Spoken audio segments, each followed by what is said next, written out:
진성그룹 창립 60주년을 기념하는 파티장은 서울의 밤하늘을 그대로 옮겨놓은 듯 화려하게 빛나고 있었다. 거대한 크리스탈 샹들리에에서 쏟아지는 빛은 최고급 대리석 바닥에 반사되어 눈부신 은하수를 만들었고, 부드러운 클래식 선율이 하객들의 낮은 담소 소리와 샴페인 잔이 부딪히는 맑은 소리에 섞여 우아하게 공간을 채우고 있었다. 이곳은 대한민국의 부와 권력을 한 손에 쥔 상류층들의 세계, 그들만의 견고한 성이었다. 그 성의 주인, 진성그룹의 젊은 총수 강태준은 파티의 중심에서 사람들의 축하와 찬사를 받고 있었다. 완벽하게 재단된 턱시도를 입은 그의 모습은 조각상처럼 차갑고도 매혹적이었다. 그의 곁에는 약혼 여인 유성건설의 딸 오유라가 화사한 드레스를 입고 그림자처럼 붙어 있었다. 그녀는 주변의 부러움 섞인 시선을 한껏 즐기며 태준의 팔에 다정하게 팔짱을 끼고 있었다. 모든 것이 완벽했다. 강태준이 지난 6년간 피와 땀으로 이뤄낸 제국의 정점에서 그는 지루함을 느끼고 있었다. 반복되는 축하, 의미 없는 미소, 가면을 쓴 얼굴들. 그의 눈은 무심하게 파티장을 훑었다. 바로 그때 그의 시선이 파티장 입구의 한 지점에 못 박힌 듯 멈췄다. 모든 소음과 빛이 한순간에 멀어지고 오직 한 사람만이 그의 세상에 들어왔다. 짙은 사파이어 블루색의 드레스를 입은 한 여인이었다. 화려한 보석이나 과한 장식 하나 없이 그녀는 오직 몸의 선을 따라 흐르는 드레스와 목에 걸린 작은 다이아몬드 목걸이만으로도 주변의 모든 빛을 흡수하는 듯한 압도적인 존재감을 뿜어내고 있었다. 굽이치는 긴 검은 머리는 어깨 위로 부드럽게 흘러내렸고, 감정을 읽을 수 없는 차가운 눈빛은 파티장의 화려함 속에서도 조금도 위축되지 않았다. 오유라는 태준의 시선이 다른 곳에 머물고 있다는 것을 본능적으로 알아차렸다. 그녀의 얼굴에 잠시 짜증 섞인 표정이 스쳤지만 이내 상냥한 미소를 지으며 그의 옆구리를 가볍게 찔렀다. 태준씨, 무슨 좋은 구경이라도 하세요? 저 여자는 처음 보는 얼굴인데 아시아 신흥 투자계의 큰손이라는 헤라 대표래요. 정말 소문대로 대단한 미인이네요. 헤라. 강태준은 그 이름을 입안에서 조용히 굴려보았다. 낯선 이름이었지만 여인에게서 느껴지는 분위기는 이상하게도 익숙했다. 단순한 아름다움을 넘어선 마치 날카롭게 벼려진 칼날, 같은 긴장감과 모든 것을 꿰뚫어보는 듯한 깊은 지성. 그는 자신도 모르게 그 여인에게서 눈을 뗄 수 없었다. 그녀는 단순한 손님이 아니었다. 이 파티의 질서를 뒤흔들러 온 포식자처럼 보였다. 윤서아, 아니 지금은 헤라라고 불리는 그녀는 파티장의 모든 시선을 느끼면서도 조금도 동요하지 않았다.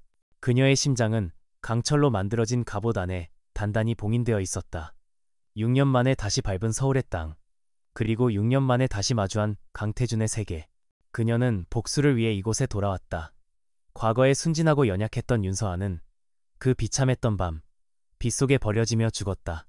그녀의 시선이 잠시 강태준과 오유라에게 머물렀다. 여전히 서로의 곁을 지키고 있는 두 사람의 모습은 그녀의 가슴속 깊은 곳에 묻어두었던 상처를 날카롭게 후벼 팠다. 하지만 그녀의 얼굴에는 어떤 감정도 드러나지 않았다. 오직 얼음처럼 차가운 무표정만이 그녀를 지키는 가면이 되어주고 있었다. 그녀는 천천히 발걸음을 옮겨 다른 기업 총수들과 자연스럽게 대화를 나누기 시작했다. 강태준은 자리를 옮겨 다른 손님들과 인사를 나누면서도 계속해서 헤라에게 신경을 쓰고 있었다. 그녀의 목소리는 나지막했지만 힘이 있었고, 그녀가 던지는 경제 동향에 대한 분석은 날카롭고 정확했다. 그녀는 단순히 아름다운 얼굴을 가진 투자자가 아니었다. 시장의 흐름을 읽고 판도를 뒤흔들 수 있는 능력을 가진 위험한 존재였다. 그는 그녀에게 다가가 말을 걸고 싶은 충동을 느꼈다. 마침내 기회가 찾아왔다. 헤라가 잠시 혼자 테라스 쪽으로 향하는 것을 본 강태준은 오유라에게 잠시 양해를 구하고 그녀의 뒤를 따랐다. 차가운 밤 공기가 가득한 테라스에서 그녀는 서울의 야경을 말없이 내려다보고 있었다. 도시의 불빛이 그녀의 차가운 얼굴 위로 흩어지며 신비로운 분위기를 자아냈다. 처음 뵙겠습니다. 진성그룹의 강태준입니다. 헤라는 천천히 돌아섰다. 가까이서 마주한 그녀의 눈동자는 깊이를 알 수 없는 심해 같았다. 그 눈을 보는 순간 강태준은 심장이 쿵하고 내려앉는 듯한 기묘한 감각에 휩싸였다. 소문은 익히 들었습니다. 헤라 인베스트먼트의 헤라 대표입니다. 그녀의 목소리는 차분했지만 그 안에는 미세한 가시가 숨어 있었다. 오늘 파티는 즐거우셨습니까? 태주는 의례적인 질문을 던졌다. 헤라는 희미하게 입꼬리를 올렸다. 그것은 미소라기보다는 조소에 가까웠다. 성공의 정점에서 내려다보는 풍경은 언제나 아름답죠. 하지만 그만큼 위태롭기도 하고요. 특히 기반이 견고하지 않다면 말입니다. 그녀의 말은 분명 진성그룹을 향한 경고였다. 강태준의 미간이 살짝 좁혀졌다. 그 말씀은 저희 진성그룹의 기반이 약하다는 뜻으로 들리는군요. 그는 불쾌감을 숨기지 않고 되물었다. 헤라는 한 걸음 더 그에게 다가섰다. 그녀에게서 나는 은은한 향기가 그의 코끝을 스쳤다. 저는 사실만을 말합니다. 강태준 대표님, 최근 진성바이오의 주가 흐름, 그리고 해외 시장에서의 부진, 외부에서 보기엔 작은 균열이지만 댐을 무너뜨리는 것은 언제나 작은 구멍 하나에서 시작되죠. 그녀는 진성그룹의 내부 사정을 너무나도 정확하게 꿰뚫고 있었다. 그것은 외부 투자자가 쉽게 알 수 있는 정보가 아니었다.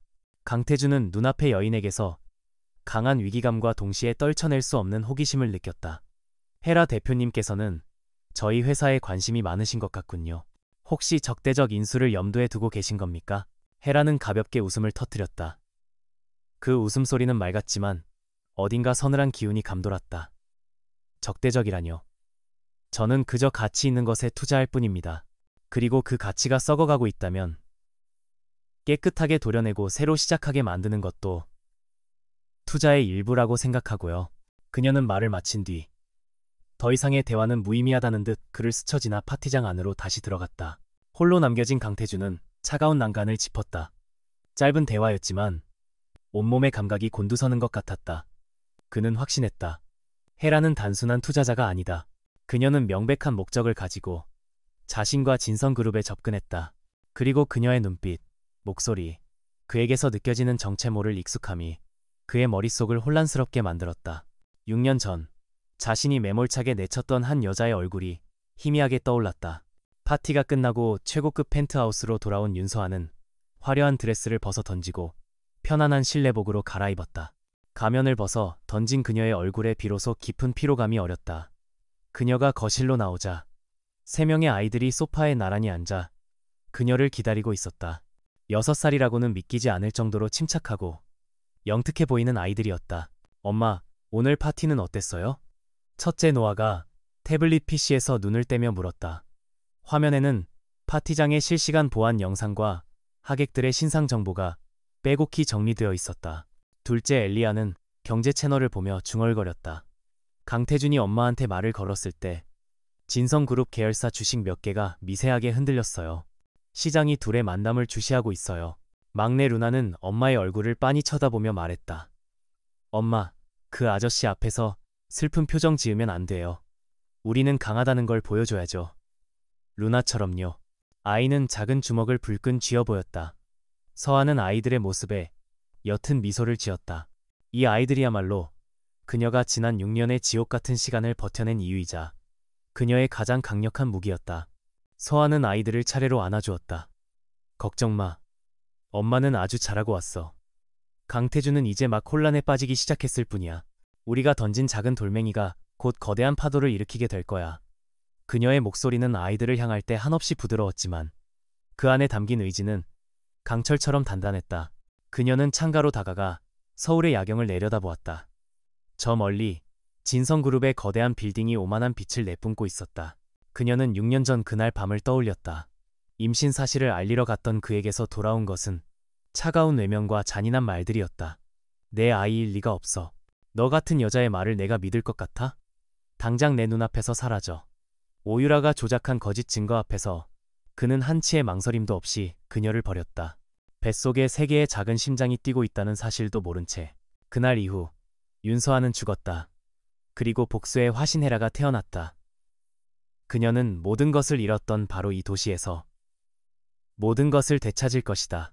그녀의 명예, 그녀의 능력, 그리고 그녀의 아이들이 마땅히 누려야 할 모든 것까지. 강태준, 이제 게임은 시작됐어. 당신이 쌓아 올린 그 견고한 성이 어떻게 무너져 내리는지 똑똑히 지켜봐. 서아의 눈이 차갑게 빛났다. 파티의 화려한 여운이 채 가시지 않은 다음 날 아침, 윤서아의 펜트하우스는 조용한 전쟁을 준비하는 지휘 통제실과 같았다. 통유리창 너머로 서울의 스카이라인이 한눈에 들어오는 거실은 최고급 가구들로 채워져 있었지만 그 중심에는 거대한 멀티스크린과 최첨단 컴퓨터 장비들이 자리를 잡고 있었다. 이곳은 그녀와 아이들의 성이자 복수를 위한 가장 강력한 무기가 준비되는 곳이었다. 서아는 따뜻한 차를 한 잔 마시며 중앙 스크린에 떠 있는 수많은 데이터들을 차분히 응시하고 있었다. 그녀의 옆에는 둘째 엘리아가 앉아 있었다. 아이는 작은 손으로 능숙하게 태블릿을 조작하며 복잡한 금융 데이터를 분석하고 있었다. 그의 눈은 나이에 맞지 않는 깊은 총기로 빛나고 있었다. 엄마, 목표는 정했어요. 진성화학이에요. 겉보기엔 안정적이지만 내부적으로는 임상 3상에 실패한 신약의 발표를 의도적으로 미루고 있어요. 반대편 소파에서는 첫째 노아가 헤드셋을 낀 채 노트북 화면에 몰두해 있었다. 그의 손가락은 키보드 위에서 보이지 않을 정도로 빠르게 움직였다. 진성화학 내부 서버 방화벽은 뚫었어요. 엘리아가 말한 신약 실패 관련 데이터, 그리고 미공개 회계 자료까지 확보했어요. 우리의 디지털 족적은 완벽하게 지웠으니 걱정하지 마세요. 노아의 목소리는 언제나처럼 침착하고 신뢰감을 주었다. 막내 루나는 소파에 앉아 인형을 가지고 노는 것처럼 보였지만 아이의 귀는 정확히 오빠들과 엄마의 대화에 쏠려 있었다. 본사를 바로 공격하면 너무 티나잖아요. 약한 곳부터 하나씩 무너뜨리면 그 아저씨는 우리가 얼마나 무서운지 천천히 알게 될 거예요. 겁을 먹은 사람은 실수를 하게 되어 있어요. 루나의 말은 그 어떤 전략가의 분석보다도 핵심을 꿰뚫고 있었다. 서아는 아이들의 모습에 흐뭇한 미소를 지었다. 세상은 그들을 그저 어린아이로 보겠지만 그녀에게 아이들은 세상에서 가장 든든한 파트너였다. 좋아, 엘리야. 계획대로 진행해. 노아는 모든 데이터 흐름을 감시하고 외부의 추적을 완벽하게 차단해줘. 루나는 강태준의 예상 반응과 그에 따른 우리의 다음 수를 시뮬레이션해봐. 그녀의 지시는 간결하고 명확했다. 작전은 아시아 주식시장이 개장하는 시간에 맞춰 시작되었다. 엘리아는 미리 설정해둔 프로그램을 가동시켰다. 수십 개의 유령 회사를 통해 진성화학의 주식을 공매도하는 막대한 양의 주문이 시장에 쏟아지기 시작했다. 그것은 마치 조용한 수면 아래에서 거대한 상어가 먹잇감을 향해 돌진하는 것처럼 은밀하고도 치명적인 공격이었다. 같은 시각 진성그룹 본사 빌딩의 회장실. 강태준은 전날 밤 파티에서 만났던 헤라라는 여자를 떠올리며 심란한 기분에 잠겨 있었다. 그녀의 눈빛, 말투, 그리고 그에게서 느껴졌던 기묘한 익숙함이 계속해서 그의 머릿속을 맴돌았다. 무언가 중요한 것을 놓치고 있는 듯한 찝찝한 기분을 떨칠 수가 없었다. 그때 비서실장이 다급한 표정으로 회장실 문을 두드리고 들어왔다. 회장님, 긴급 상황입니다. 진성화학의 주가가 개장과 동시에 폭락하고 있습니다. 비서가 내민 태블릿 화면에는 수직으로 곤두박질치는 진성화학의 주가 그래프가 붉은색으로 선명하게 표시되어 있었다. 태준의 미간이 좁혀졌다. 단순한 시장 변동성 아닌가? 어제 실적 발표도 나쁘지 않았는데 이유가 뭐지? 그는 처음에는 대수롭지 않게 생각하려 했었다. 하지만 이내 그 폭락이 정상적인 범주를 한참 벗어났다는 것을 깨달았다. 이것은 자연스러운 시장의 흐름이 아니었다. 누군가 의도적으로 진성화학을 공격하고 있었다.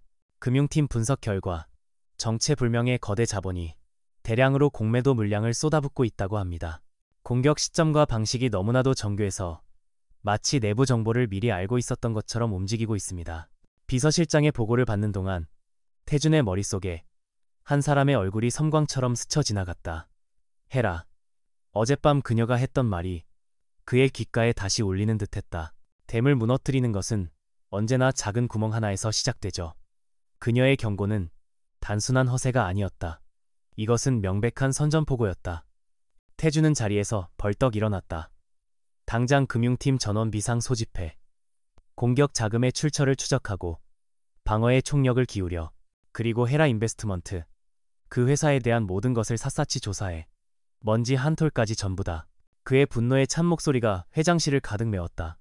오랫동안 잊고 있던 투쟁심이 그의 안에서 다시 들끓기 시작했다. 누군가 감히 자신의 제국의 도전장을 내밀었다. 그것도 이토록 대담하고 무자비한 방식으로. 그는 이 공격의 배후에 있는 헤라라는 여자의 정체를 반드시 밝혀내고 그녀가 저지른 행동에 대한 대가를 몇 배로 치르게 해주겠다고 다짐했다. 하지만 시장의 흐름은 진성그룹의 의지대로 움직여주지 않았다. 엘리야가 설계한 공격은 한치의 오차도 없이 진행되었다. 공매도 공격과 함께 노아는 익명의 경로를 통해 진성화학의 신약 임상 실패에 대한 정보를 일부 언론과 증권가 정보지에 흘렸다. 소문은 걷잡을 수 없이 퍼져나갔고 투자자들의 공포 심리를 자극해 투매 현상을 더욱 가속화시켰다. 진성화학의 주가는 속절없이 무너져 내렸다. 진성그룹의 금융팀이 막대한 자금을 투입해 주가 방어에 나섰지만 그것은 마치 쓰나미를 양동이로 막으려는 것처럼 무모한 시도였다. 결국 반나절 만에 진성화학은 시가총액의 30%가 증발하는 엄청난 손실을 입고 말았다. 펜트하우스의 거실, 모든 상황을 지켜보던 서아와 아이들의 작전은 성공적으로 마무리되었다. 엘리야는 자신들이 공매도를 통해 벌어들인 막대한 수익을 확인하며 만족스러운 표정을 지었다. 예상대로예요, 엄마. 진성그룹은 최소 수천억 원의 손실을 봤을 거예요. 우리의 첫 번째 경고 메시지는 아주 확실하게 전달됐을 거예요. 서아는 조용히 고개를 끄덕였다. 그녀의 얼굴에는 기쁨보다는 차가운 결의가 서려 있었다. 이것은 시작에 불과했다. 강태준에게 고통을 주는 것만이 목적이 아니었다.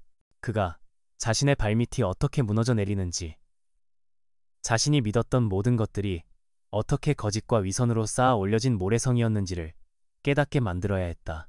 수고했어, 아들. 서아는 엘리야와 노아의 머리를 부드럽게 쓰다듬었다. 그리고 생각에 잠겨있는 루나에게 시선을 돌렸다. 루나, 무슨 생각하고 있어? 루나가 고개를 들어 엄마를 보며 말했다. 강태준 아저씨는 지금 엄청 화가 났을 거예요. 그리고 우리를 찾으려고 하겠죠. 하지만 엄마가 헤라라는 가면 뒤에 있으니까 그는 자기가 아는 사람일 거라고는 상상도 못할 거예요. 그래서 더 많은 실수를 하게 될 거예요. 아이의 통찰력에 서아는 다시 한번 감탄했다. 그렇다. 강태준은 오만하다. 그는 절대로 자신이 6년 전 빗속에 내버렸던 힘없고 연약했던 여자가 이런 일을 벌일 수 있다고는 상상조차 하지 못할 것이다. 그 오만함이 바로 그의 가장 큰 약점이었다. 그리고 그녀는 그 약점을 파고들어 그의 모든 것을 앗아갈 것이다. 서아는 다시 창밖을 바라보았다. 한낮의 햇살 아래에서도 진성그룹의 빌딩은 여전히 위압적인 모습으로 서 있었다. 하지만 이제 그녀의 눈에는 그 건물이 거대한 무덤처럼 보였다. 강태준, 당신은 오늘 첫 번째 비명을 질렀을 뿐이야. 앞으로 당신이 흘려야 할 피눈물에 비하면 아무것도 아니지. 진짜 게임은 이제부터 시작이니까. 진성화학 사태가 터진 후 며칠 동안 강태준의 사무실은 얼음장처럼 차가운 공기가 감돌았다. 그는 진성그룹이 가진 모든 정보력과 인력을 동원해 헤라라는 여자의 뒷조사를 지시했다. 하지만 그가 보고받은 결과는 허무할 정도로 아무것도 없었다. 헤라 인베스트먼트는 조세 회피처인 케이맨 제도에 등록된 유령 회사에 가까웠고 자금의 흐름은 거미줄처럼 복잡하게 얽혀 있어 추적이 불가능했다. 대표라는 여자의 신원도 마찬가지입니다. 헤라라는 이름 외에는 알려진 것이 전무합니다. 학력, 경력, 가족관계, 심지어 국적조차 불분명합니다.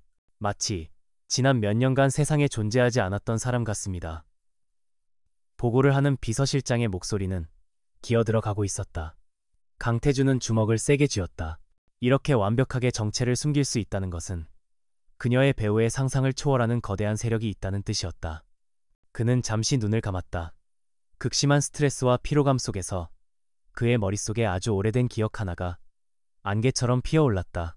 6년 전 아직 그가 그룹의 후계자로서 경영 수업을 받던 시절이었다.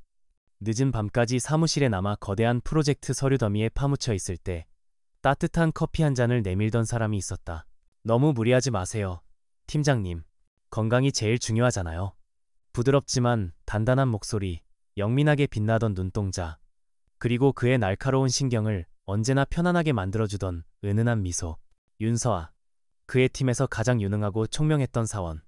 그녀는 단순히 일만 잘하는 직원이 아니었다. 그의 야망과 고독을 유일하게 이해해주던 사람이었다. 그때의 기억은 짧았지만 강렬한 잔상으로 남아 그의 가슴을 희미하게 아려왔다. 그때는 몰랐지만 삭막했던 그의 인생에서 유일하게 온기가 느껴졌던 순간이었다. 그러나 그는 자신의 손으로 그 온기를 잔인하게 꺼버렸다. 아무런 의심 없이 오유라가 내민 조작된 증거와 거짓말을 믿고서 태준 씨, 무슨 생각을 그렇게 골똘히해요? 날카로운 목소리가 그의 회상을 거칠게 끊어버렸다. 어느새 그의 사무실로 들어온 오유라가 불만 가득한 표정으로 그를 쳐다보고 있었다. 그녀는 최고급 명품으로 온몸을 휘감고 있었지만 그녀의 눈빛에서는 조급함과 불안함이 숨겨지지 않았다. 그 헤라라는 여자 때문에 회사 분위기가 엉망이라는 소문이 파다해요. 대체 언제까지 당하고만 있을 거예요? 오유라는 소파에 가방을 던지듯 내려놓으며 신경질적으로 말했다. 당장 가진 돈을 전부 써서라도 그 여자를 파산시켜버려요. 감히 누가 진성그룹에 덤비면 어떻게 되는지 본보기를 보여줘야죠. 태준 씨답지 않게 왜 이렇게 미적지근하게 구는 거예요? 그녀의 목소리에는 상대를 짓밟아버리는 것에 대한 순수한 희열과 잔인함이 묻어 있었다. 강태준은 그런 오유라를 차가운 눈으로 바라보았다. 한때는 그녀의 이런 독한 모습이 자신의 야망과 잘 어울린다고 생각했다. 성공을 위해서라면 수단과 방법을 가리지 않는 점이 마음에 들었다. 하지만 윤서아에 대한 따뜻한 기억을 떠올린 직후에 마주한 그녀의 모습은 어딘가 천박하고 역겹게 느껴졌다. 이건 감정적으로 해결할 문제가 아니야. 상대는 우리가 생각하는 것보다 훨씬 치밀하고 강해. 그의 냉정한 대답에 오유라의 표정이 굳어졌다. 혹시 그 여자 만나본 적 있어요? 파티에서 보니까 당신을 쳐다보는 눈빛이 좀 이상하던데. 꼭 원한이라도 있는 사람처럼. 그녀의 말은 의심으로 가득 차 있었다. 그녀 또한 헤라에게서 정체 모를 위협을 본능적으로 느끼고 있었다. 자신과 비슷한 종류의 도끼를 가진, 하지만 자신보다 훨씬 더 깊고 어두운 심연을 가진 여자라는 것을. 태주는 대답 대신 자리에서 일어나 창가로 걸어갔다. 쓸데없는 소리. 난생 처음 보는 여자였어. 나가서 쇼핑이나 해. 회사 일은 내가 알아서 할 테니. 그의 목소리에는 더 이상 대화를 이어나가고 싶지 않다는 짜증이 역력했다. 오유라는 분한 듯 입술을 깨물었지만 더 이상 그의 심기를 건드렸다가는 좋을 것이 없다는 것을 알기에 조용히 사무실을 나갔다. 홀로 남은 태주는 다시 깊은 생각에 잠겼다. 헤라. 그녀의 모든 것이 수수께끼였지만 가장 그를 혼란스럽게 만드는 것은 그녀에게서 느껴지는 기시감이었다. 처음 보는 얼굴, 처음 듣는 목소리인데도 왜 자꾸만 그의 기억 속 어딘가를 건드리는 것일까? 그는 자신도 모르게 과거의 기억들을 되짚기 시작했다. 윤서아와 함께 일했던 프로젝트, 그녀가 즐겨 마시던 차, 그녀가 남기고 떠났던 마지막 말까지. 그는 비서를 통해 6년 전 자신이 담당했던 모든 프로젝트의 자료를 가져오라고 지시했다. 먼지가 뽀얗게 쌓인 서류 상자들을 뒤지며 그는 서류 곳곳에 남아있는 윤서아의 흔적을 발견했다. 꼼꼼하게 정리된 보고서, 날카로운 통찰력이 돋보이는 분석, 그리고 단정한 글씨체까지. 그녀는 언제나 자신의 자리에서 묵묵히 빛나던 사람이었다. 그녀의 능력을 알아보고 그녀를 신뢰했던 것은 바로 자신이었다. 그런데 왜 그렇게 쉽게 그녀를 의심하고 내쳤을까? 오유라가 가져왔던 그녀가 경쟁사의 기밀을 유출했다는 증거. 지금 생각해보면 너무나도 허술하고 조작된 티가 역력했다. 하지만 당시에는 그룹 내 권력 다툼과 후계자 자리를 지켜야 한다는 압박감에 눈이 멀어 이성적인 판단을 하지 못했다. 며칠이 흘렀다. 헤라 인베스트먼트의 추가적인 공격은 없었지만 시장에는 진성그룹에 대한 부정적인 루머가 끊임없이 흘러나왔다. 마치 누군가 보이지 않는 곳에서 여론을 조종하고 있는 것 같았다. 강태준은 매일 밤늦게까지 사무실에 남아 이 보이지 않는 적과 싸우고 있었다. 그리고 그럴수록 그의 머릿속은 온통 윤서아라는 과거의 망령으로 가득 차기 시작했다. 그날 밤도 그는 홀로 사무실에 남아 와인을 마시고 있었다. 문득 그는 컴퓨터를 켜고 회사 내부 인사 데이터베이스에 접속했다. 그리고 아주 오랫동안 잊고 있었던 이름 3글자를 검색창에 입력했다. 윤, 서, 아. 엔터키를 누르자 그녀의 인사 기록 카드가 화면에 나타났다. 입사 당시 찍었던 앳되고 풋풋한 증명사진이 화면 한쪽에 떠 있었다. 사진 속 윤서아는 환하게 웃고 있었다. 아무런 걱정도 그늘도 없는 맑은 미소였다. 그 미소를 보는 순간 강태준의 심장이 서늘하게 가라앉았다. 그는 자신이 무슨 짓을 했는지, 자신이 얼마나 소중한 것을 잃어버렸는지 6년이라는 시간이 흐른 뒤에야 어렴풋이 깨닫기 시작했다. 그리고 알 수 없는 불안감이 그의 온몸을 휘감았다. 그는 헤라와 윤서아의 얼굴을 머릿속에서 번갈아 떠올려 보았다. 전혀 다른 사람이었다. 분위기도, 눈빛도, 모든 것이 달랐다. 하지만 떨쳐낼 수 없는 의심의 씨앗이 그의 마음속에 뿌리를 내리기 시작했다. 만약, 아주 만약에 그가 버렸던 그 여자가 지옥의 밑바닥에서 기어 올라와 복수를 위해 그의 앞에 다시 나타난 것이라면 그 상상만으로도 등골이 오싹해졌다. 과거의 망령은 더 이상 희미한 기억이 아니었다. 그것은 그의 숨통을 조여오는 현실적인 위협이 되어 다가오고 있었다. 강태준이 과거의 망령에 사로잡혀 혼란스러워하는 동안 윤서아의 펜트하우스는 거대한 정보 전쟁의 중심지가 되어 있었다. 그녀가 지난 6년간 해외에서 쌓아 올린 것은 비단 막대한 부와 헤라라는 이름뿐만이 아니었다. 각계각층에 퍼져 있는 돈만으로는 살 수 없는 강력하고 비밀스러운 인적 네트워크야말로 그녀의 가장 강력한 자산이었다. 서아는 거실의 대형 스크린을 통해 여러 명의 인물들과 동시에 보안 화상회의를 진행하고 있었다. 화면 속 인물들은 전직 국정원 해커, 탐사보도 전문 기자, 그리고 부패 사건을 추적하다가 권력에 의해 밀려난 전직 검사까지 저마다 어두운 세계에서 최고의 실력을 자랑하는 전문가들이었다. 그들은 오직 헤라의 능력과 신념만을 믿고 그녀를 위해 움직이고 있었다. 목표는 단순한 주가 조작이나 금융 공격이 아닙니다.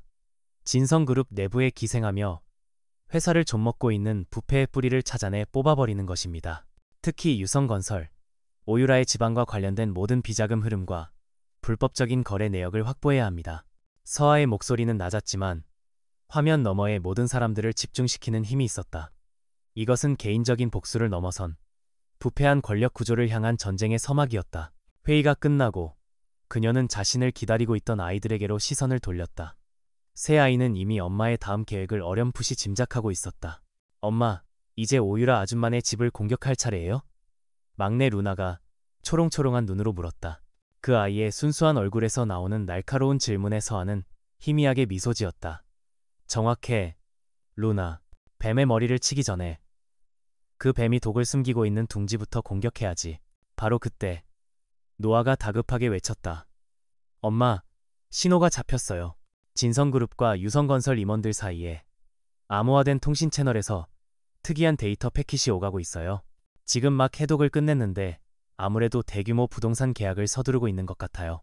노아의 손가락이 키보드 위에서 춤을 추었고 곧 중앙 스크린에 복잡한 코드와 지도, 그리고 계약서 초안으로 보이는 문서가 나타났다. 엘리아가 재빨리 그 자료들을 훑어보며 분석하기 시작했다. 이상해요. 진성바이오 연구단지 부지 매입 건인데 매입 가격이 주변 시세보다 터무니없이 높게 책정되어 있어요. 그리고 땅 소유주를 추적해보니 서류상으로는 존재하지 않는 페이퍼 컴퍼니예요.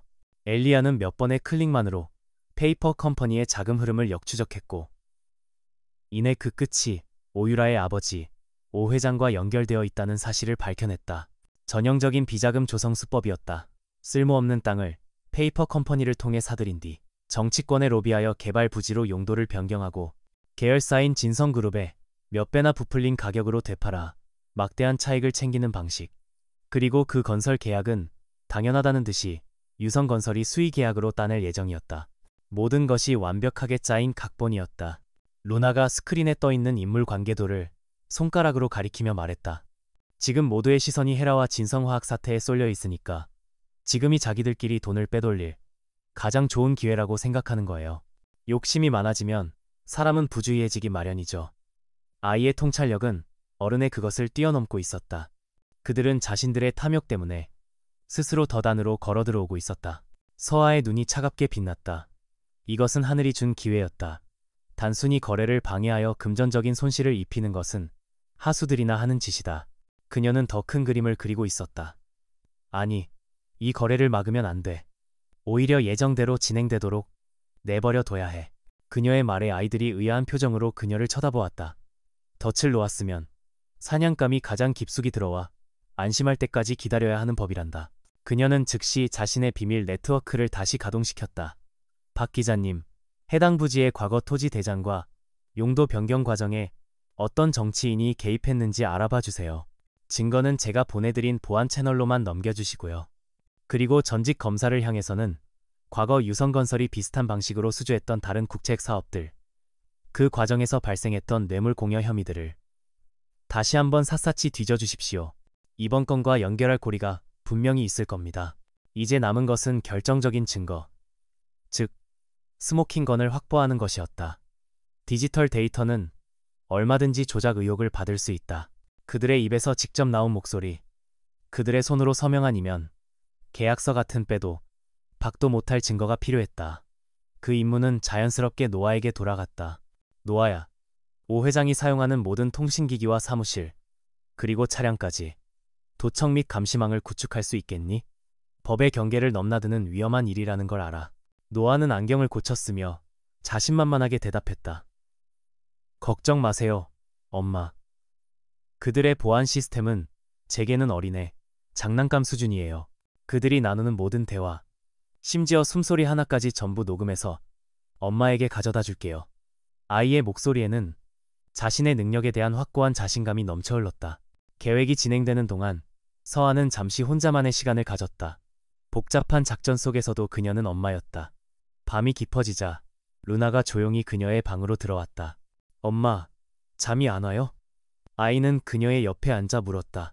엄마는 저 아저씨를 아직도 미워해서 이러는 거예요? 아니면 이게 나쁜 사람들을 벌주는 옳은 일이라서 하는 거예요? 아이의 순수한 질문에 서아는 잠시 말을 잃었다. 그녀는 자신의 마음속 깊은 곳을 들여다보았다. 처음에는 지독한 증오와 복수심으로 시작했다. 하지만 이 아이들을 키우고 부패한 세상의 이면을 목격하면서 그녀의 생각은 조금씩 변해갔다. 처음엔 미워서 시작했어. 하지만 지금은 너희들이 살아갈 세상을 조금이라도 더 깨끗하게 만들어주고 싶어서야. 힘 있는 사람들이 자기 마음대로 규칙을 바꾸고 약한 사람들을 짓밟는 세상이 아니었으면 해서. 그녀는 루나를 부드럽게 안아주었다. 이것은 더 이상 그녀 혼자만의 복수가 아니었다. 아이들의 미래를 위한 싸움이기도 했다. 며칠 후 노아로부터 결정적인 소식이 전해졌다. 엄마, 잡았어요. 오 회장이랑 부지용도 변경을 승인해준 정치인이 골프장에서 만나 나눈 대화예요. 뇌물 액수와 향후 이권 배분에 대한 내용이 전부 담겨 있어요. 노아가 재생한 녹음 파일에서는 두 남자의 추악한 욕망이 고스란히 흘러나왔다. 이제 모든 퍼즐 조각이 맞춰졌다. 서아는 펜트하우스의 거대한 벽면에 설치된 스크린보드 앞에 섰다. 그곳에는 진성그룹과 유성건설의 관계도, 비자금 흐름, 그리고 이번 부동산 계약과 관련된 모든 인물들의 사진과 정보가 붉은 실로 얽혀 있었다. 모든 증거는 완벽했다. 이제 덫은 완성되었다. 그녀는 그저 오만하고 탐욕스러운 사냥감들이 아무것도 모른 채 덫의 마지막 단계까지 걸어 들어오기만을 기다리면 되었다. 덫이 완성되자 윤서아는 사냥감을 덫으로 유인하기 위한 마지막 미끼를 던졌다. 헤라 인베스트먼트의 공식 명의로 진성그룹의 투자 의향서가 발송되었다. 투자 대상은 바로 논란의 중심에 있는 진성바이오의 신규 연구단지 개발 사업. 이것은 강태준이 거절할 수 없는 제안이었다. 외부의 공격으로 회사가 흔들리는 상황에서 헤라라는 거물급 투자자의 등장은 가뭄의 단비와도 같았기 때문이다. 강태준은 의심을 완전히 거두지 못했지만 헤라의 의도를 파악하고 위기를 기회로 바꾸기 위해 직접 만나겠다는 결정을 내렸다. 그는 이 미스터리한 여인과의 정면 승부를 피할 생각이 없었다. 약속 장소는 철저한 보안과 비밀 유지가 보장되는 최고급 한정식 레스토랑의 별실이었다. 이곳은 대한민국 정재계의 거물들이 은밀한 회동을 위해 즐겨 찾는 곳이었다. 약속 시간보다 먼저 도착한 서아는 고요한 별실 안에서 창밖의 대나무 숲을 바라보며 마음을 가다듬었다. 그녀는 오늘을 위해 완벽하게 자신을 무장했다. 날카로운 지성과 얼음 같은 냉정함, 그리고 그 어떤 상황에서도 흔들리지 않는 강인한 정신력까지. 그녀는 더 이상 6년 전의 윤서아가 아니었다. 그녀는 복수의 여신 헤라였다. 잠시 후 별실의 문이 열리고 강태준이 들어섰다. 완벽한 수트 차림에 그는 여전히 오만하고 자신감 넘치는 제왕의 모습을 하고 있었다. 하지만 서아는 그의 눈동자 깊은 곳에 숨겨진 피로와 불안의 그림자를 놓치지 않았다. 그는 이미 그녀가 던진 첫 번째 돌멩이에 심각한 내상을 입은 상태였다. 두 사람의 시선이 허공에서 차갑게 부딪혔다. 보이지 않는 전쟁의 서막이었다. 바쁘신 와중에도 시간을 내주셔서 감사합니다. 강 대표님. 서아가 먼저 입을 열었다. 그녀의 목소리는 비즈니스적인 예의를 갖추고 있었지만 그 안에는 서늘한 거리가 느껴졌다. 천만에요. 헤라 대표님처럼 중요한 분을 만나는 일이야말로 제게는 가장 중요한 업무입니다. 강태준 역시 능숙하게 응수하며 자리에 앉았다.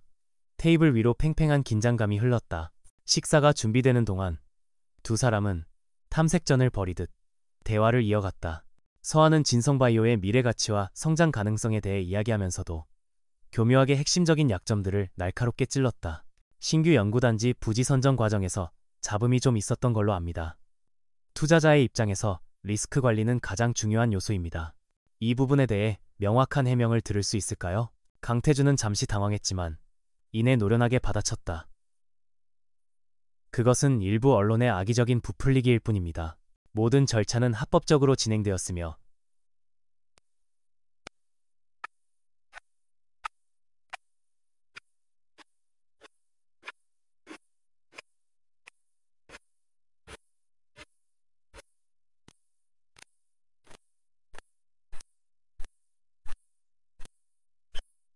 모든 절차는 합법적으로 진행되었으며 서아는 그의 그런 뻔뻔한 모습을 보며 속으로 차가운 비웃음을 흘렸다.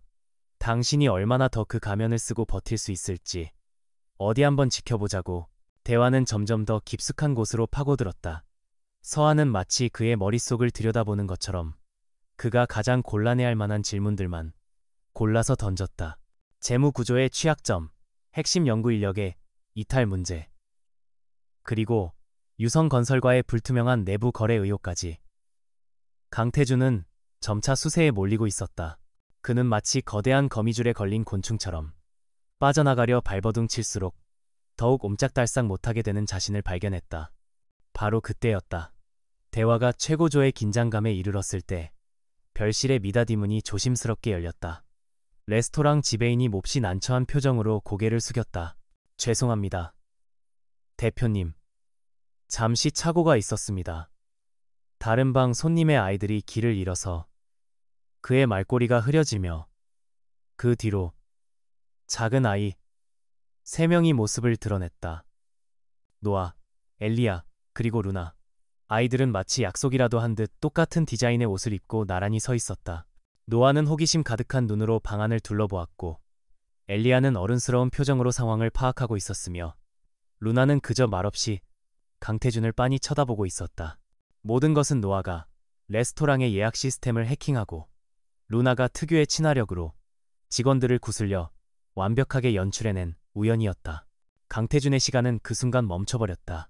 그의 눈은 아이들에게 그대로 고정되었다. 자신과 너무나도 닮아있는 아이들의 얼굴, 날카로운 턱선, 깊고 강렬한 눈매, 굳게 담은 입술까지. 그것은 단순한 우연의 일치라고 치부할 수 없는 명백한 혈연의 증거였다. 그의 머릿속이 하얗게 비어버렸다. 이성적인 사고가 완전히 마비되고 심장이 바닥으로 곤두박질 치는 듯한 충격이 온몸을 덮쳤다. 그는 아이들에게서 시선을 떼어 맞은편의 헤라에게로 천천히 옮겼다. 그녀는 여전히 차분한 표정으로 앉아 있었다. 하지만 그녀의 눈빛은 더 이상 차가운 비즈니스 파트너의 그것이 아니었다.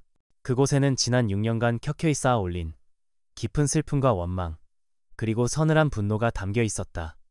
얼음 같던 헤라의 가면이 서서히 녹아내리고 그 뒤에서 강태준이 그토록 잊으려 애썼던 한 여자의 얼굴이 드러나고 있었다. 윤서아. 그녀는 천천히 자리에서 일어섰다. 그리고 그의 기억 속에 박혀있던 바로 그 목소리로 그의 세상을 산산조각 낼 마지막 한마디를 내뱉었다. 오랜만이네요, 강태준 씨. 아니, 아이들이 아빠를 많이 보고 싶어 해서요. 인사드려야 하지 않겠어요? 아빠라는 단어는 거대한 망치가 되어 강태준의 머리를 내리쳤다. 모든 것이 한순간에 퍼즐처럼 맞춰졌다. 6년 전 임신했다며 찾아왔던 윤서아. 자신이 매몰차게 버렸던 바로 그 여자. 그리고 지금 눈앞에 서 있는 자신을 쏙 빼닮은 3명의 아이들. 진성그룹을 뒤흔들던 미스터리의 투자자. 헤라. 그 모든 것이 바로 윤서아 한 사람이었다는 충격적인 진실이 그의 뇌리를 관통했다. 그는 숨을 쉴 수가 없었다. 세상이 무너져 내리는 소리가 들리는 듯했다. 부인하고 싶었지만 눈앞의 현실은 너무나도 명백했다. 그는 자신의 아이들을 자신의 핏줄을 알아보지 못한 채 적으로 마주하고 있었던 것이다. 그가 잃어버린 것이 단순히 한 여자가 아니었음을, 자신이 얼마나 끔찍하고 돌이킬 수 없는 죄를 저질렀는지를 깨닫는 순간이었다. 서아는 더 이상 무너져 내리는 그를 쳐다보지 않았다. 그녀는 아이들의 손을 잡았다. 오늘 볼 일은 다 끝난 것 같구나. 이제 그만 가자. 그녀는 강태준에게 단 한 번의 시선도 더 주지 않은 채 얼어붙은 그를 남겨두고 조용히 별실을 빠져나갔다.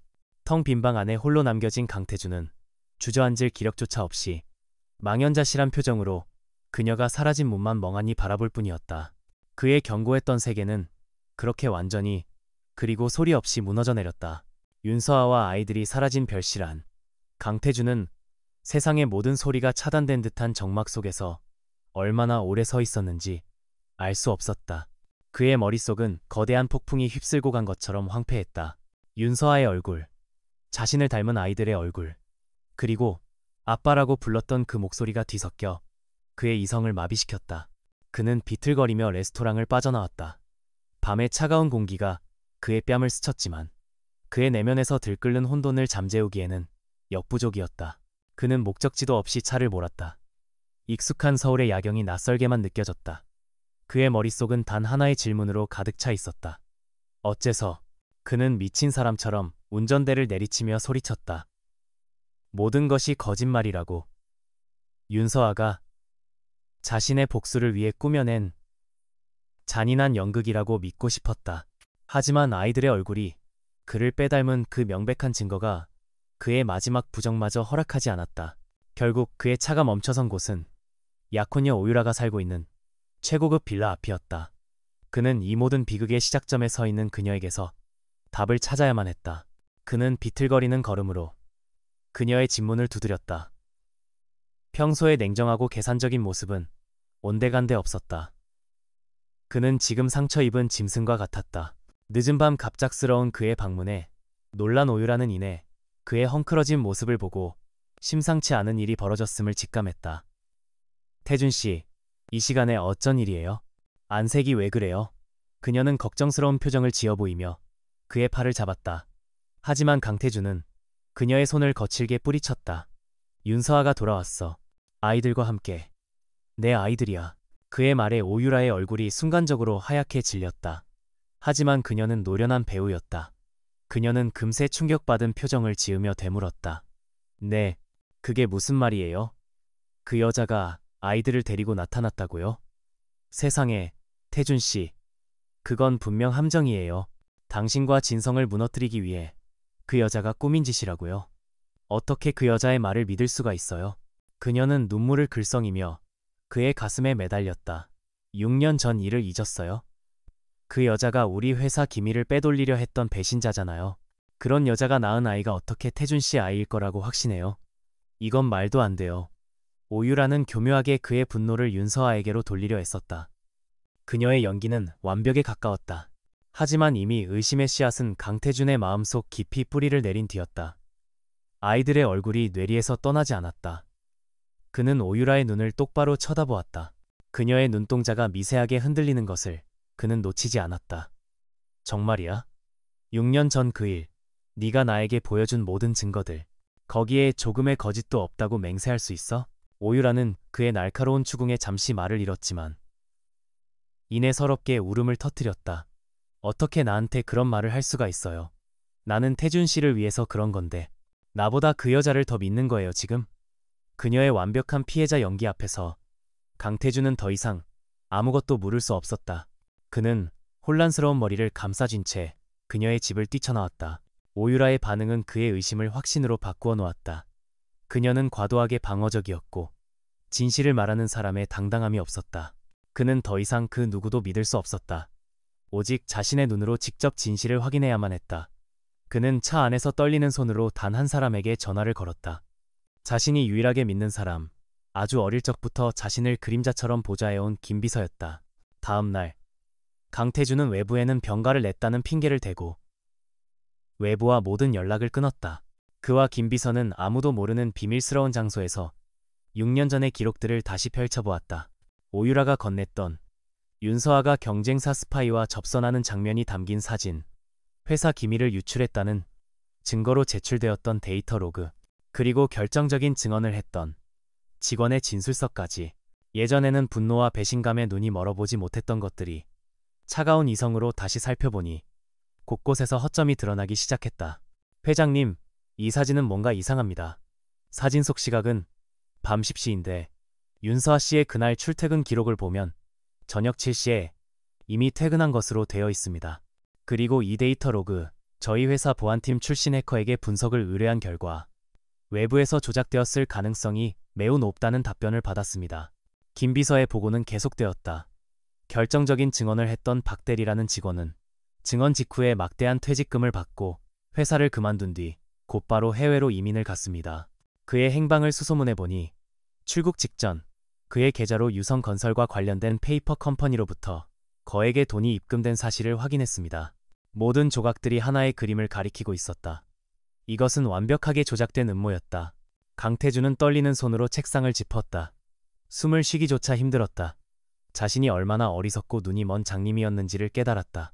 그는 사랑하는 여자를, 자신의 아이를 임신한 여자를 고작 이런 조잡한 거짓말에 속아 제 손으로 나락으로 떨어뜨렸던 것이다. 그의 온몸에서 힘이 빠져나갔다. 하지만 아직 마지막 확인이 남아있었다. 그는 김 비서에게 힘겹게 입을 열었다. 그날, 내가 그녀를 해고하기 전날, 그녀가 나에게 임신했다고 말했어. 병원에 다녀왔다고. 혹시 관련 기록을 찾을 수 있겠나? 개인 의료 기록을 뒤지는 것은 불법이었지만 지금 그에게는 그런 것을 따질 여유가 없었다. 김 비서는 말없이 고개를 끄덕이고 밖으로 나갔다. 그리고 몇 시간이 흐른 뒤 그는 낡은 종이, 서류 한 장을 들고 돌아왔다. 회장님이 말씀하신 날짜를 기준으로 윤서아 씨의 이름으로 진료를 본 산부인과를 겨우 찾아냈습니다. 이것은 그날 발급된 초음파 검사 결과지 사본입니다. 강태준은 떨리는 손으로 서류를 받아들었다. 희미한 흑백 사진 속에는 아주 작지만 분명한 생명의 흔적 3개가 나란히 자리 잡고 있었다. 그리고 그 아래에는 3태아, triplets, 임신 6주 예상이라는 글자가 선명하게 적혀 있었다. 모든 것이 끝이었다. 더 이상의 확인도, 의심도 필요 없었다. 진실은 지옥처럼 명백했다. 그는 자신의 손으로 윤서아뿐만 아니라 세상에 태어나지도 않은 자신의 새 아이까지 함께 버렸던 것이다. 분노를 넘어선 영혼이 타들어가는 듯한 고통과 자기 혐오가 그의 온몸을 꿰뚫었다. 그는 더 이상 분노할 자격조차 없는 죄인이었다. 그의 눈에서 뜨거운 눈물이 뺨을 타고 흘러내렸다. 이제 그에게 남은 것은 오직 하나. 지독한 후회와 어떻게든 이 죄를 씻어야 한다는 절박함 뿐이었다. 그의 진짜 적은 헤라가 아니었다. 바로 자기 자신과 자신을 이렇게 만든 오유라였다. 강태준이 자신의 죄와 마주하며 지독한 후회의 심연으로 가라앉고 있을 때 윤서아는 복수의 마지막 단계를 실행하기 위한 모든 준비를 마친 상태였다. 그녀는 강태준이 진실을 알게 될 시간을, 그가 스스로 무너져 내릴 시간을 충분히 주었다. 하지만 이제 더 이상의 자비는 없었다. 부패한 제국은 반드시 무너져야 했고 죄를 지은 자들은 죄값을 치러야만 했다. 그녀가 기다리던 신호는 진성바이오의 연구단지 부지 매입 계약이 최종적으로 체결되고 거액의 자금이 오 회장의 페이퍼 컴퍼니로 흘러들어간 바로 그 순간이었다. 먹이는 덫의 가장 깊숙한 곳까지 들어왔다. 서아는 자신의 네트워크에 마지막 지시를 내렸다. 지금입니다. 세상의 모든 것을 공개하세요. 다음 날 아침, 대한민국은 발칵 뒤집혔다. 유력 언론사의 헤드라인은 온통 진성그룹에 대한 충격적인 폭로로 도배되었다. 진성그룹, 유령 회사를 통한 수천억 원대 비자금 조성 의혹, 현직 국회의원, 진성바이오 부지용도 변경 대가로 거액의 뇌물수수 정황 포착. 기사는 단순한 의혹 제기 수준이 아니었다.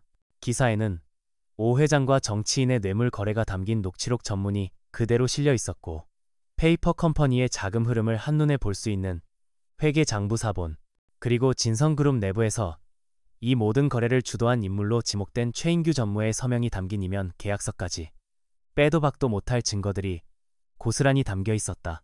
폭풍의 눈은 명백히 오 회장 일가와 결탁한 최 전무를 향하고 있었다. 그는 진성그룹 내에서 오 회장의 수족으로 불릴 만큼 충성스러운 인물이었다. 서아는 처음부터 오 회장이나 강태준을 직접 겨냥하지 않았다. 제국의 가장 약한 연결고리, 부패의 실무를 담당했던 핵심 인물을 먼저 쳐내어 내부로부터의 붕괴를 유도하는 것이 그녀의 전략이었다. 세상의 분노는 들끓는 용암처럼 폭발했다. 대한민국 최고의 기업이라는 신뢰와 명성은 하루아침에 땅으로 곤두박질쳤다. 성난 여론에 즉각적으로 반응한 것은 주식시장이었다. 개장과 동시에 진성그룹의 주가는 기세가 꺾인 폭포수처럼 수직으로 낙하했다. 진성화학 사태와는 비교도 되지 않을 정도의 대폭락이었다. 단 몇 시간 만에 수조 원의 시가총액이 허공으로 사라졌다. 진성그룹 본사 빌딩은 그야말로 아비규환이었다. 빗발치는 문의 전화에 통신망은 마비될 지경이었고 로비는 해명을 요구하는 기자들로 인산인해를 이루었다. 임원들은 창백한 얼굴로 이리저리 뛰어다니며 사태를 수습하려 했지만 한 번 터져나온 댐의 둑을 막기에는 역부족이었다. 모든 것이 통제 불능의 상태로 빠져들고 있었다. 그 혼돈의 중심에 강태준이 있었다. 그는 전날 밤의 충격에서 벗어나 다시 회장으로 돌아와 있었다.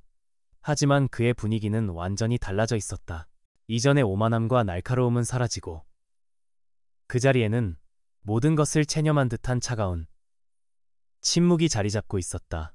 그는 쏟아지는 보고를 받으면서도 별다른 지시를 내리지 않았다. 마치 이 모든 사태를 예견했다는 듯이 곧바로 긴급 이사회가 소집되었다.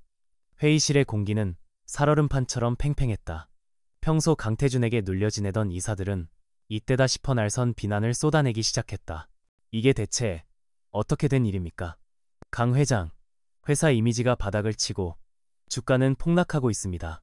이 모든 사태에 대해 어떻게 책임지실 겁니까? 최전무한 사람의 일탈로 치부하기에는 사안이 너무나도 심각합니다. 회장의 리더십에 근본적인 문제가 있는 것 아닙니까? 모든 화살이 그에게로 향했다. 그를 끌어내리고 자신들의 세력을 확장하려는 자들의 탐욕이 노골적으로 드러났다. 하지만 강태준은 미동도 하지 않았다. 그는 모든 비난을 묵묵히 듣고만 있었다. 그의 그런 알 수 없는 태도의 이사들은 오히려 당황하기 시작했다.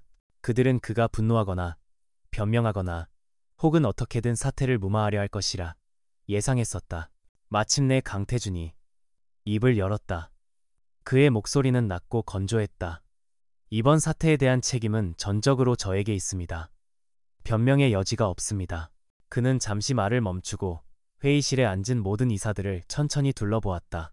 따라서 저는 외부의 압력과 상관없이 그룹 내 자체적으로 최고 강도의 감찰을 실시할 것을 명합니다. 성역은 없습니다. 최 전무는 물론 이번 비자금 조성에 관련된 모든 인물들을 한 명도 빠짐없이 색출하여 법의 심판을 받게 할 것입니다. 그의 선언에 회의실은 찬물을 끼얹은 듯 조용해졌다. 이것은 그들이 원하던 답이 아니었다.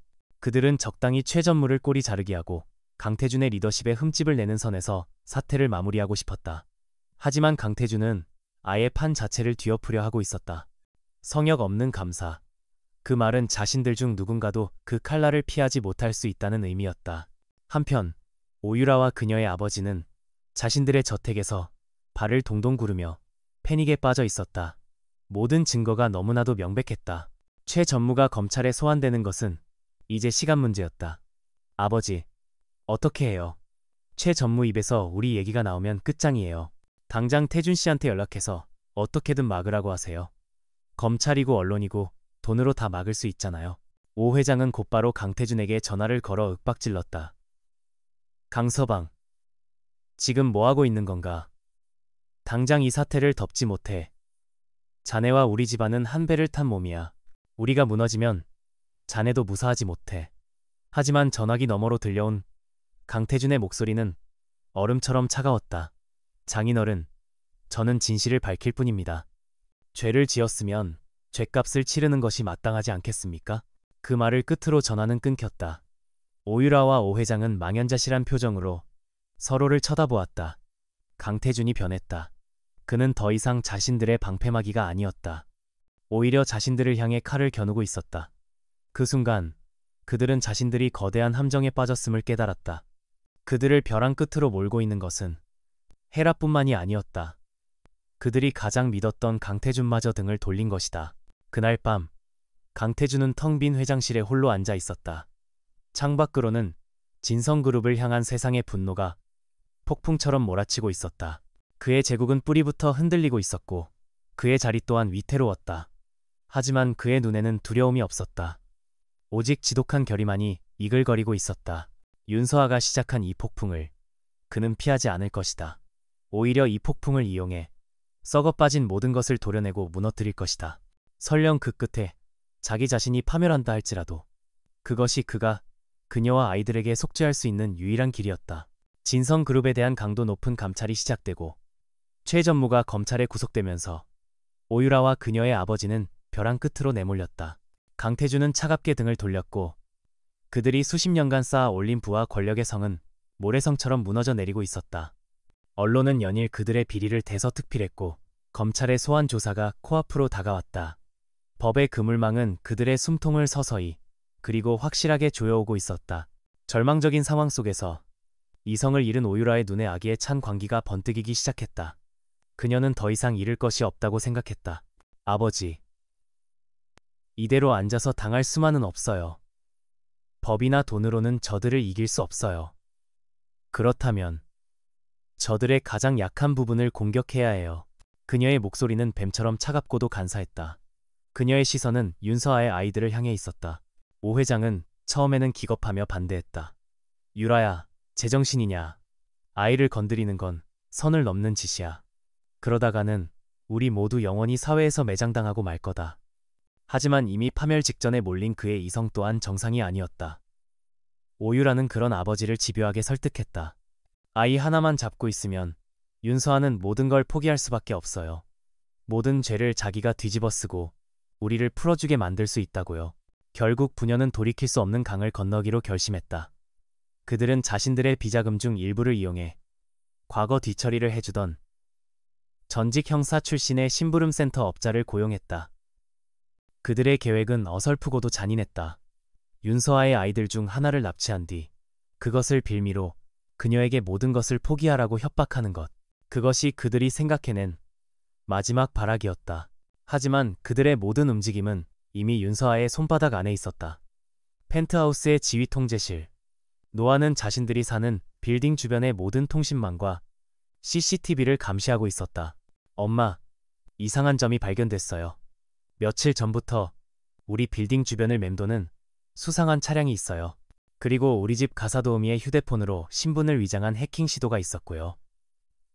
모든 경로의 끝은 오유라 쪽과 연결되어 있어요. 루나는 오빠의 보고를 들으며 차분하게 말했다. 궁지에 몰린 쥐는 고양이를 물려고 덤벼들죠.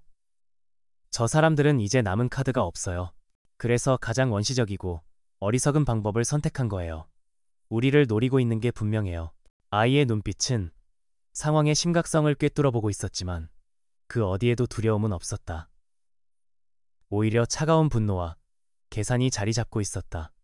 아이들의 보고를 받은 서아의 눈빛은 이전과는 비교할 수 없을 정도로 차갑게 얼어붙었다.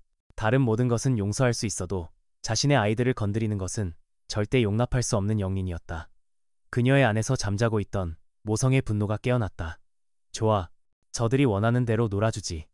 대신 그 무대의 마지막은 우리가 장식할 거야. 그녀는 즉시 자신의 네트워크를 통해 전직 검사에게 연락을 취했다. 그가 가진 경찰 내부의 인맥을 통해 완벽한 함정 수사가 기획되었다. 아이들은 미끼가 되기로 자처했다. 특히 루나가 그 역할을 맡았다.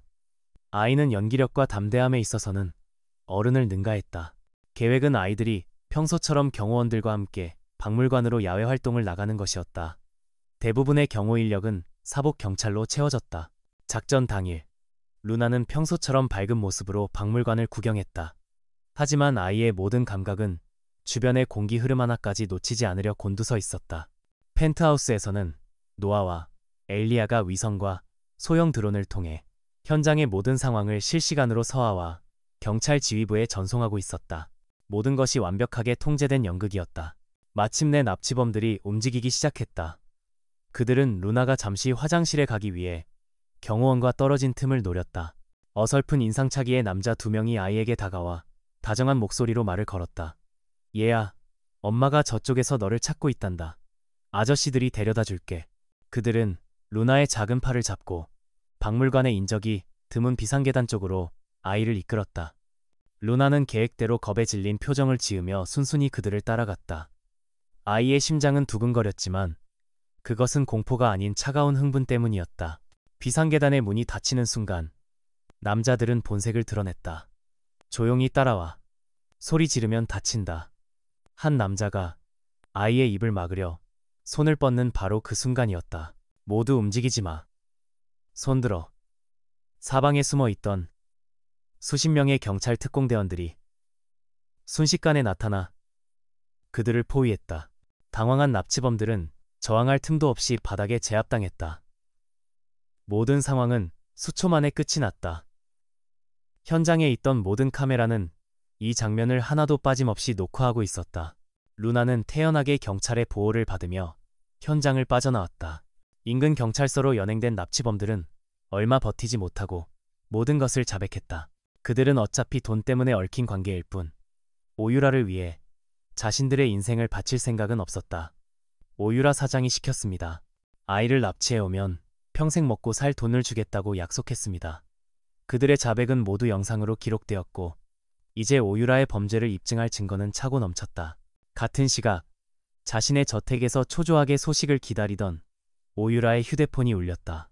그녀는 납치범들로부터 걸려온 전화일 것이라 생각하며 급하게 전화를 받았다. 하지만 수화기 너머로 들려온 것은 그녀가 기대했던 목소리가 아니었다. 오유라 씨, 서울지방경찰청입니다. 지금 어디 계십니까? 오유라의 세상이 무너져 내리는 순간이었다.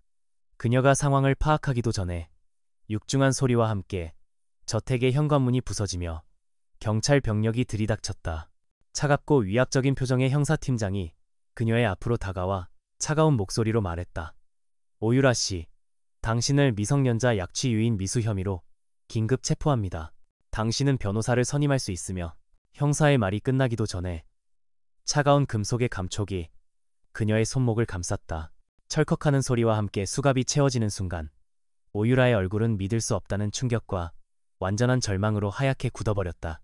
그녀가 내뱉은 마지막 발악은 결국 그녀 자신을 완벽한 파멸의 구렁텅이로 밀어넣는 최악의 자충수가 되고 말았다. 진성그룹의 운명을 결정할 임시 주주총회장은 폭풍 전야처럼 팽팽한 긴장감에 휩싸여 있었다. 수많은 주주들과 이사진, 그리고 재계의 이목을 집중시키는 언론사 기자들까지 모여 거대한 홀을 가득 메우고 있었다. 오유라의 구속 이후 보석으로 잠시 풀려난 유성건설의 오 회장은 수척해진 얼굴이었지만 눈빛만은 도끼 서린 맹수처럼 번뜩이고 있었다. 그는 자신이 살기 위해 모든 책임을 강태준에게 떠넘기기로 작정한 상태였다. 회의가 시작되자마자 오 회장 측 이사들이 포문을 열었다. 존경하는 주주 여러분, 지금 우리 진성그룹은 창립 이래 최대의 위기를 맞고 있습니다. 연이은 주가 폭락과 그룹 이미지를 실추시킨 부패 스캔들, 이 모든 것은 현 경영진의 무능과 독단적인 경영 방식에서 비롯된 것입니다. 그들은 교묘하게 사실을 왜곡하며 모든 원인을 강태준의 리더십 부재로 몰아갔다. 그들의 선동에 동요한 일부 주주들이 술렁이기 시작했다. 오 회장은 이때를 놓치지 않고 강태준의 해임안을 긴급 안건으로 상정했다. 이제 모든 시선이 단상 위에 홀로 서 있는 강태준에게로 쏠렸다. 모두가 그가 어떻게 자신을 변호하고 이 위기를 돌파할 것인지 숨을 죽이고 지켜보고 있었다. 하지만 강태준의 반응은 모두의 예상을 완전히 빗나갔다. 그는 마이크 앞에 서서 잠시 침묵을 지키더니 깊게 고개를 숙였다. 주주 여러분께 심려를 끼쳐드린 점 진심으로 사죄드립니다. 최근 벌어진 모든 사태의 최종 책임은 그룹의 총수인 저에게 있습니다. 저는 리더로서 회사를 제대로 관리하지 못했고 그 결과 그룹의 명예에 씻을 수 없는 오점을 남겼습니다. 어떠한 비판도 달게 받겠습니다. 그의 예상치 못한 사과와 책임 인정의 회의장은 순간 정적에 휩싸였다. 오 회장조차 당황한 기색이 역력했다. 바로 그때였다. 굳게 닫혀있던 회의장 뒷문이 육중한 소리를 내며 활짝 열렸다. 모든 사람들의 시선이 그곳으로 향했다. 그곳에는 한치의 흐트러짐도 없는 당당한 모습의 윤서아가 서 있었다. 그녀는 더 이상 헤라라는 가면을 쓰지 않은 본연의 모습이었다. 그녀가 변호인단을 대동하고 회의장 안으로 천천히 걸어 들어오자 장내는 술렁이기 시작했다. 저 여자는 누구지? 최근 언론에 나왔던 그 헤라 인베스트먼트의 대표 아닌가? 그녀는 주변의 시선에 아랑곳하지 않고 곧장 단상 앞으로 향했다. 그녀의 변호사가 앞으로 나서서 장래를 향해 선언했다. 헤라 인베스트먼트 및 관련 특수관계펀드의 대표이신 윤서아 씨께서 주주로서 의결권을 행사하기 위해 이 자리에 참석하셨습니다. 변호사는 잠시 말을 멈추고 폭탄과도 같은 발언을 이어갔다. 현재 윤서아 대표님께서 보유하신 진성그룹의 지분은 총 28%입니다. 이는 강태준 회장님에 이은 이대 주주의 지위입니다. 그 발표의 회의장은 그야말로 충격의 도가니에 빠졌다. 아무도 몰랐던 사실이었다. 그녀가 진성그룹을 공격하는 동안 시장에 공포매물로 쏟아져 나온 주식들을 헐값에 조용히 사들여왔던 것이다. 오 회장의 얼굴은 새하얗게 질려버렸다. 상황이 자신들의 통제를 완전히 벗어나고 있음을 직감했다. 서아는 마이크를 넘겨받았다. 그녀의 맑고 힘있는 목소리가 장내에 울려 퍼졌다.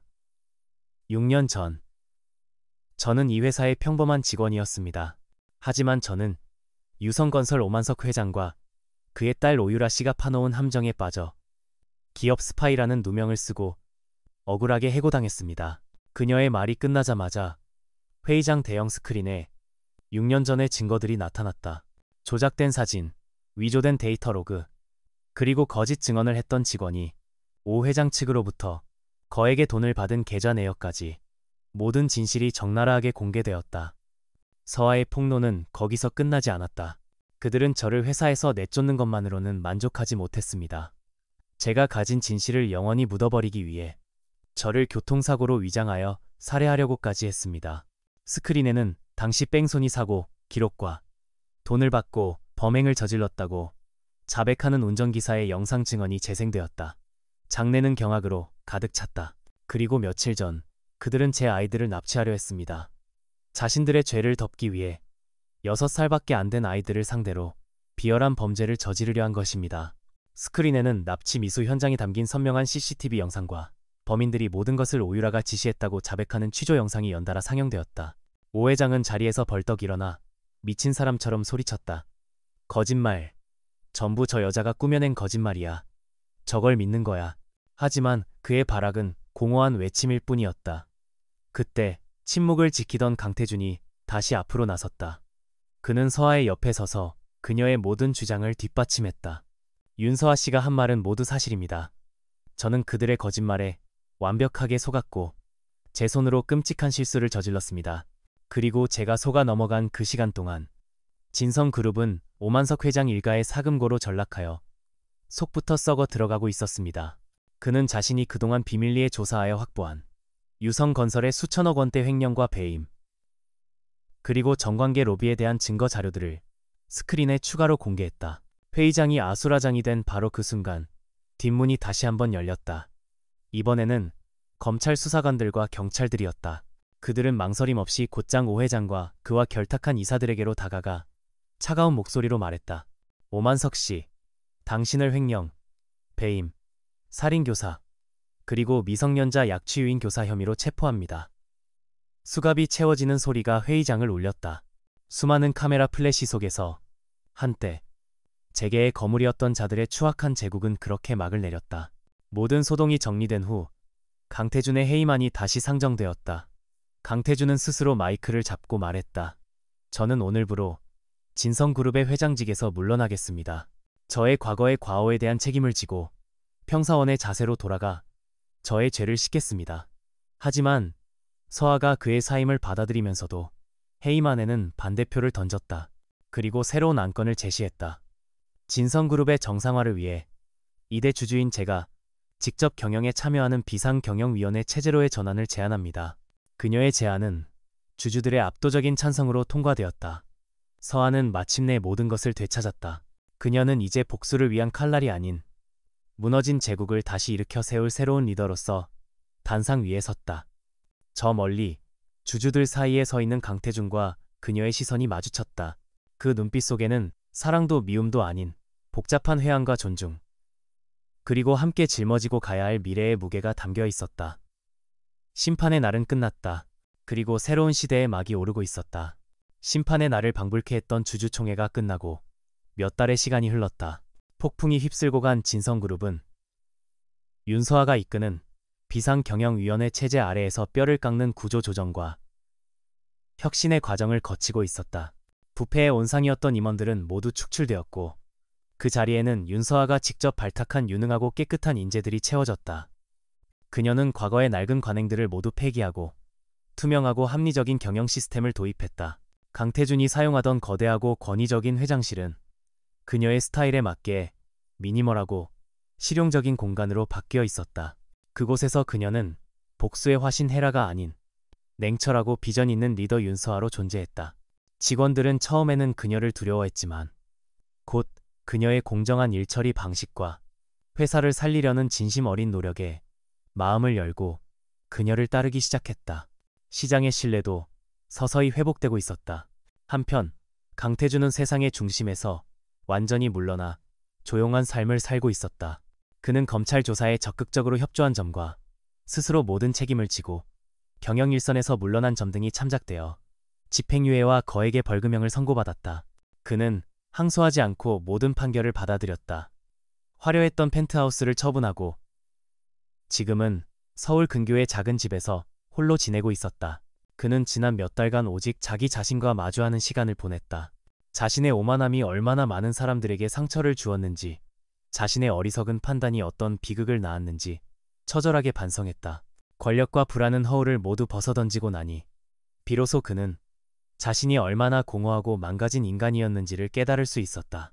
이제 그의 유일한 소망은 아이들에게 그리고 윤서아에게 조금이나마 속죄하는 것이었다. 어느 가을날 오후 그는 용기를 내어 서아에게 연락했다. 비즈니스적인 용건이 아니었다. 아이들의 아빠로서 그녀와 잠시 이야기를 나누고 싶다는 간절한 부탁이었다. 서아는 잠시 망설였지만 이내 그의 요청을 수락했다. 그녀 역시 언제까지나 과거에 얽매여 있을 수만은 없다는 것을 알고 있었다. 아이들의 미래를 위해서라도 두 사람은 새로운 관계를 정립해야만 했다. 약속 장소는 주말 오후의 한적한 공원이었다. 서아는 먼저 아이들을 데리고 공원에 도착해 있었다. 아이들은 오랜만에 외출의 신이 나 근처 놀이터에서 즐겁게 뛰어놀고 있었다. 잠시 후 멀리서 익숙한 인형이 다가왔다. 평범한 면바지에 스웨터를 입은 강태준의 모습은 과거에 화려했던 재벌 총수의 모습과는 너무나도 달랐다. 그는 마치 다른 사람처럼 수수하고 어딘가 쓸쓸해 보였다. 아이들 중 가장 먼저 그를 발견한 것은 루나였다. 아이는 잠시 놀이를 멈추고 그를 빤히 쳐다보았다. 노아는 경계심을 늦추지 않았고 엘리아는 무심한 척하면서도 그에게서 눈을 떼지 못했다. 태주는 아이들 앞에 다가와 어색하게 멈춰섰다. 무슨 말을 먼저 꺼내야 할지 몰라 망설이는 그의 모습에 루나가 먼저 다가와 조용히 말했다. 안녕하세요. 서아와 태주는 아이들이 보이는 벤치에 나란히 앉았다. 어색한 침묵이 두 사람 사이를 맴돌았다. 먼저 침묵을 깬 것은 태준이었다. 그는 시선을 먼 곳에 둔 채 아주 오랫동안 가슴속에 담아두었던 말을 꺼냈다. 미안합니다. 그의 목소리는 낮게 잠겨 있었다. 당신을 믿지 못했던 것, 당신을 지켜주지 못했던 것, 그리고 지난 6년간 당신과 아이들이 겪었을 고통을 감히 상상조차 할 수 없었던 것까지. 모든 것이 내 잘못입니다. 그의 사과에는 어떤 변명이나 꾸밈도 없었다. 영혼의 가장 깊은 곳에서부터 끌어올린 진심 어린 참회였다. 서아는 말없이 그의 사과를 들었다. 그녀의 마음속에서 오랫동안 응어리져 있던 증오의 얼음덩어리가 조금씩 녹아내리는 것이 느껴졌다. 그녀는 이미 복수를 완성했다. 이제 더 이상 그를 미워하는 것은 무의미했다. 과거는 바꿀 수 없어요. 서아가 조용히 입을 열었다. 나도, 당신도. 하지만 우리 아이들의 미래는 우리가 어떻게 하느냐에 달려있겠죠. 나는 더 이상 당신을 원망하지 않아요. 다만 아이들에게는 좋은 아빠가 되어주세요. 상처를 주는 사람이 아니라 든든한 버팀목이 되어주는 그런 아빠요. 그녀는 그를 용서한 것이 아니었다. 그저 앞으로 나아가기로 결정한 것이었다. 두 사람은 앞으로 아이들을 어떻게 함께 키워나갈 것인지에 대해 오랫동안 이야기를 나누었다. 그것은 연인의 대화가 아니었다. 아이들의 행복이라는 공동의 목표를 가진 두 명의 성숙한 어른이자 동반자로서의 대화였다. 그들의 관계는 사랑이라는 이름으로 다시 시작될 수는 없겠지만 신뢰와 존중이라는 더 단단한 기반 위에서 새롭게 쌓아 올려질 것이었다. 그때 루나가 들꽃 한 송이를 꺾어 들고 태준에게 달려왔다.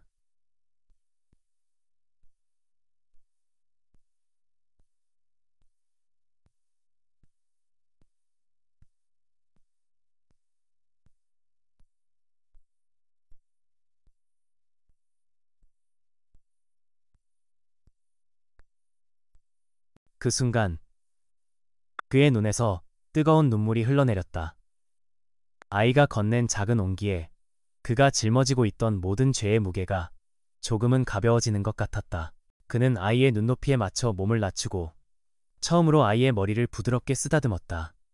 해가 저물어가는 공원은 따뜻한 황금빛으로 물들고 있었다. 서아와 태주는 조금 전보다 가까워진 거리에서 자유롭게 뛰어노는 새아이의 모습을 함께 바라보고 있었다. 윤서아는 마침내 모든 것을 되찾았다. 그녀의 명예, 그녀의 능력, 그리고 그녀만의 방식으로 완성된 온전한 가족까지. 지독했던 어둠의 시간이 지나고 그녀와 아이들의 인생에 새로운 새벽이 밝아오고 있었다.